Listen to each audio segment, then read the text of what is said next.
ეკონომიკა რომ ვარდნას დაიწყებდა, ამაზე ოპოზიციაც წელიწადზე მეტი აფრთხილებს მთავრობას, ექსპერტების და მედიას, თუმცა რეაგირებამ დააგვიანა და კვლავაც იგვიანებს.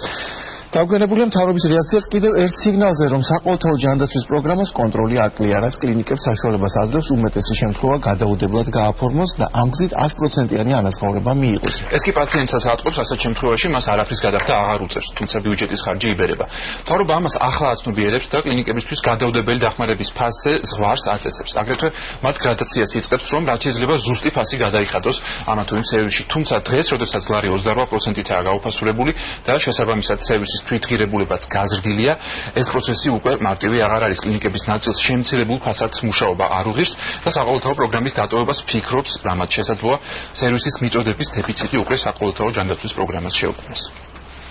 იყო კლინიკების მხრიდან თანხების გაბერვის პრობლემა? რა თქმა უნდა, ჩვენ ხედავდით ამის თეორიულ საფრთხეს. ეხლა დაიწყო კლინიკების, ასე ვთქვათ, გადამოწმება.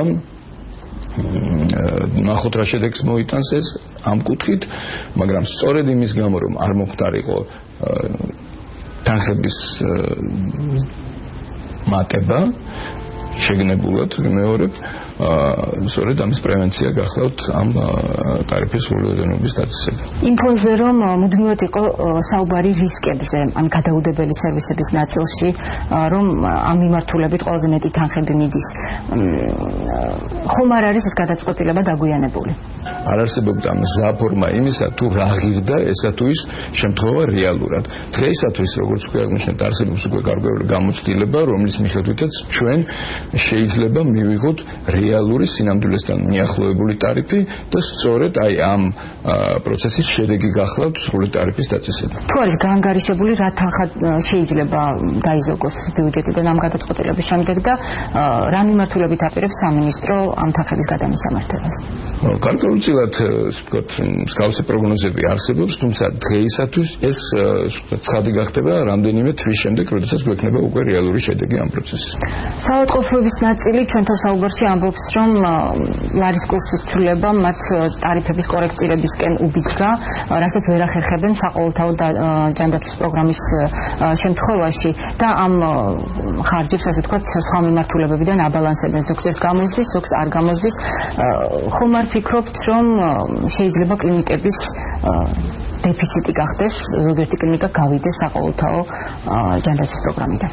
თეორიულად ეს კი არსებობს, მაგრამ ჩვენ პრაქტიკულად მსგავსი პრობლემის წინაშე ჯერ არ დამდგარვალთ. გულისხმობ იმას, რომ მუდმივად გვაქვს კონტაქტი კლინიკებთან და მუდმივად ვხედავთ თუ რა პრობლემები აქვთ მათ. არსებული ნორმატიული აქტების ფარგლებში კლინიკებს შეუძლიათ 10%-იანი კორექტირება მოახდინონ თავისი ფასების. ჩვენ მუშაობთ კლინიკებთან და რიგ შემთხვევებში ვიყენებთ კანონით მონიჭებულ უფლებას. საავადმყოფოების რანგირებაზე მინდა გკითხოთ, რა ეტაპზეა ეს პროცესი, რა კრიტერიუმებით შეფასდება საავადმყოფოები და ხომ არ მოხდება, თქვათ, იგივე საყოველთაო ჯანდაცვის პროგრამიდან ნაკლებად ხარისხიანი კლინიკების გათხრილა? საავადმყოფო შეფასდება იმ მატერიალური ტექნიკური ბაზის მიხედვით, რაც აქვს მას და შეფასდება მომსახურეობის იმ სახეების მიხედვით, რისი გაწევაც მას შეუძლია. გარდა ამისა, საავადმყოფოების ტიპირებაზე შეიძლება ასევე მიმული იქნას დაფინანსების სისტემას, იმიტომ რომ ბუნებრივია ყველა კლინიკას, ასე ვთქვათ, ამ შემთხვევაში შემთხვევის ერთნაირი ანაზღაურება ვერ ექნება.